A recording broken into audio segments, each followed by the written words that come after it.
بسم اللہ الرحمن الرحیم۔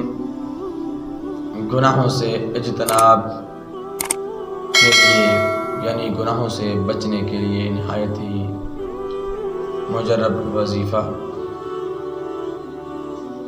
ہر نماز کے بعد 3 مرتبہ جو شخص یہ وظیفہ کرے گا تو انشاءاللہ گناہوں سے نفرت ہو جائے گی، نیک کام کرنے کا شوق دل میں پیدا ہوگا۔ وظیفہ یہ ہے قرآن پاک کی آیہ مبارکہ سورہ بقرہ کی آخری آیات مبینہ۔ بسم اللہ الرحمن الرحیم۔ ربنا ولا تحملنا ما لا طاقة لنا به واعف عنا واغفر لنا وارحمنا انت مولانا فانصرنا على القوم الكافرین۔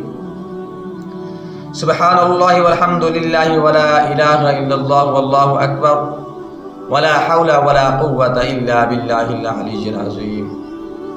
جو شخص بھی ہر نماز کے بعد 3 مرتبہ پڑھے گا تو گناہوں سے انشاءاللہ نفرت ہو جائے گی اور نیکی کرنے کا دل میں شوق پیدا ہوگا۔ اللہ رب العزت ہم سب کو گناہوں سے اجتناب کرنے کی